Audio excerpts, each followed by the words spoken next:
غلام पंजतन थे, गुलाम सादात थे। पूरी जिंदगी तो उन्होंने सादात की जूतियां उठा उठा के अपने मकाम को बुलंद किया। पूरी जिंदगी उन्होंने पंजतन पाक का जिक्र कर करके अपने मकाम को बुलंद किया, तभी तो मकाम बुलंद हुआ ना, वरना उनके पास क्या है? आप बताइए मुझे। पंजतन के जिक्र, उनकी गुलामी की निस्बत के अलावा, हुजूर की निस्बत के अलावा, हुजूर की आल की निस्बत के अलावा, उनकी कदम बोसी, उनकी जो चौखट के अलावा उनके पास में क्या है, मैं ये पूछना चाहता हूँ।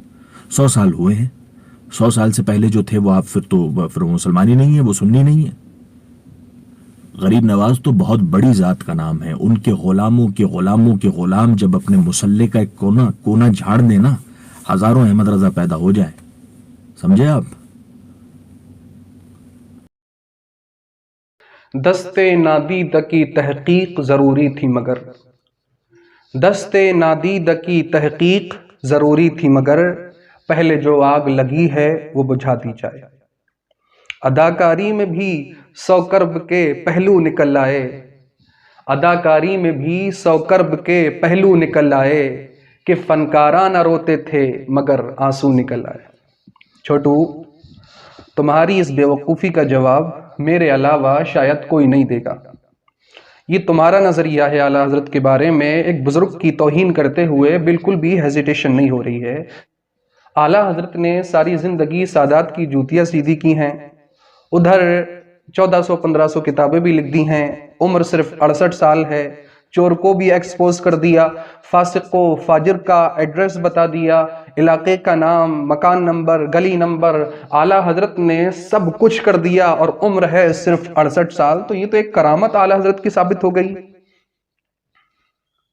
आला हजरत ने सारी जिंदगी सादात की गुलामी की है, ये तुम्हारा नजरिया है। सादात की फहरिस्त में जिनकी इंडिविजुअलिटी का तखमीना लगाया जाता है, वो आला हजरत के बारे में क्या कहते हैं? इब्ने खुल्दून का नजरिया देखते हैं, न्यूटन क्या कह रहा है आला हजरत का, और जो सादात की फहरिस्त में बुलंद मकाम रखते हैं उनका नजरिया देखते हैं। वो महाराजा शरीफ के बुजुर्ग हैं, वो आला हजरत के बारे में कहते हैं कि परवरदिगार अगर मुझसे पूछेगा कि तुम क्या लेकर के आए हो मैदान महशर में, तो मैं कह दूंगा कि इमाम अहमद रजा लेकर के आया हूँ, आला हजरत लेकर के आया हूँ। और इब्ने खुल्दून कह रहा है कि सादात की जूतियां सीधी की हैं। छोटू, एक बात बताओ, तुम हुलिये से ऐसा महसूस हो रहे हो जैसे भोजपुरी पिक्चर की शूटिंग करने के लिए जा रहे हो जिसमें तुम्हें गुंडे का रोल मिला है। एक बात बताओ, आला हजरत ने सारी जिंदगी सादात की जूतियां सीधी की हैं, तो ये जूतियां करने का जो कॉन्सेप्ट है इसकी तफहीम क्या है? अमीर खुसरू रहमतुल्लाह अलैह ने फटी हुई जूतियों को डॉलर्स की कीमत में खरीदा है। अमीर खुसरू की कौन से तुम मुखालफत कर रहे हो? तो इसको जूतियां सीधा करना नहीं कहते, इसको मुकद्दर कहते हैं, प्राउड कहते हैं, फख्र कहते हैं, एजाज कहते हैं, जिससे सादात भी मुशर्रफ हुए, सादात की किस्मत में भी आया।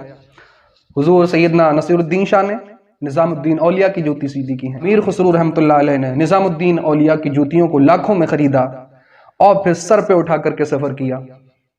निजामुद्दीन औलिया ने बाबा फरीदगंज शिकर रहमतुल्लाह अलैह की जूतियों को सीधा किया, तो इसको जूतियां सीधा करना नहीं कहेंगे, इसको मुकद्दर कहेंगे।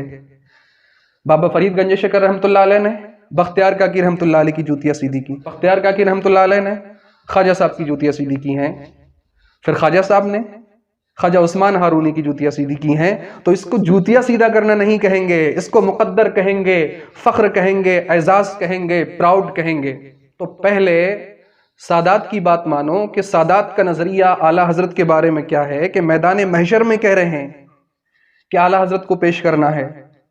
और इब्ने खुल्दून, तुम अपना नजरिया देखो, तुम तो सादात की ही मुखालफत कर रहे हो।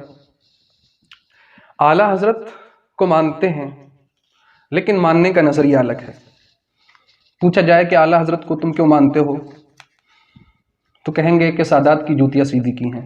अच्छा, इसलिए आला हजरत को मानते हो, तो सादात की शान में पंडितों ने भी कसीदे लिखे हैं, पंडितों ने भी सादात की शान में कुतुब लिखी हैं, तो फिर उनको भी मानना चाहिए।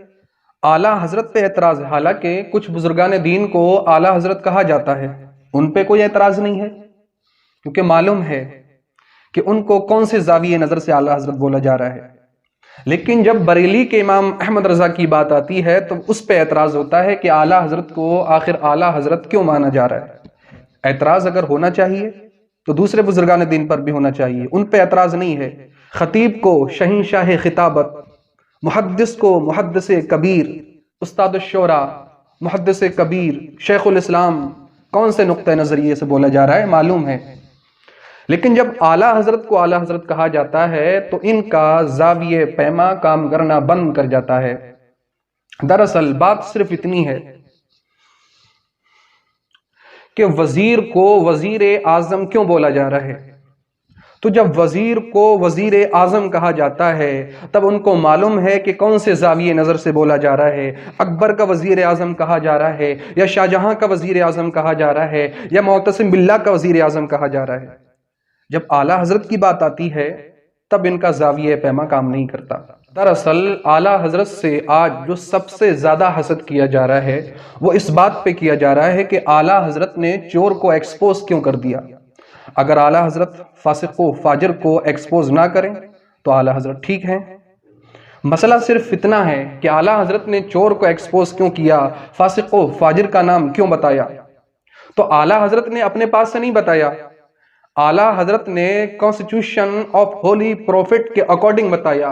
تو اب جو اعلیٰ حضرت کو برا بلا کہہ رہا ہے وہ اعلیٰ حضرت پہ آبجیکشن نہیں کر رہا ہے بلکہ شریعت محمد پہ آبجیکشن کر رہا ہے، لا آف پروفٹ پہ آبجیکشن کر رہا ہے۔ اعلیٰ حضرت نے اپنے پاس سے کچھ نہیں بتایا، قرآن و احادیث کی روشنی میں اعلیٰ کو چور اپنے پاس سے پروف نہیں کیا بلکہ زبان مصطفیٰ اور قرآن کے تفہیم سے اعلیٰ حضرت نے ایکسپوز کیا۔ تو اعلیٰ حضرت نے اپنے پاس سے کچھ نہیں کہا ہے، لا آف پروفٹ کو اوپنلی سامنے رکھ دیا ہے اعلیٰ حضرت نے۔ اعلیٰ حضرت جو 105 کے غالباً ابھی بھی ریسرچ ہو رہی ہے کہ کتنے علوم ہیں، اس پہ اعلیٰ حضرت مہارت رکھتے ہیں، لیکن پھر بھی اس کو ہیزیٹیشن نہیں ہو رہی ہے کہ بحری شبلی شیر حق دنیا کے کتوں سے بچا۔ تو کتے کے اندر فیتھ فلنس ہوتی ہے، تو اعلیٰ حضرت کا یہ شعر اس کے نظریے سے غلط ثابت ہو رہا ہے۔ اگر کتے کے اندر فیتھ فلنس ہے تو پھر یہ ڈاکٹر آج 14-15 انجیکشن کیوں لگا رہے ہیں؟ اگر کتے کے اندر وفا ہوتی ہے تو پھر کتا کیوں کاٹتا ہے؟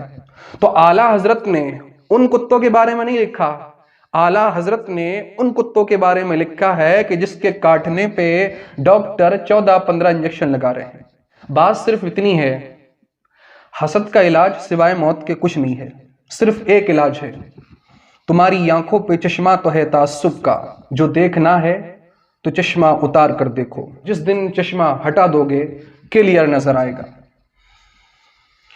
پورے فوریسٹ میں اراؤنڈنگ کر لیتی ہے ہرن، خوشبو اس کے پہلو میں ہی ہے، اس کو نہیں پتا۔ تو حسد کا جو کیڑا ہے وہ تمہاری کھوپڑیوں میں ہی ہے، جس دن چشمہ ہٹا دو گے صاف نظر آئے گا کہ وادی رضا کے کوہ ہمالا رضا کا ہے، جس سمت دیکھیے وہ علاقہ رضا کا ہے۔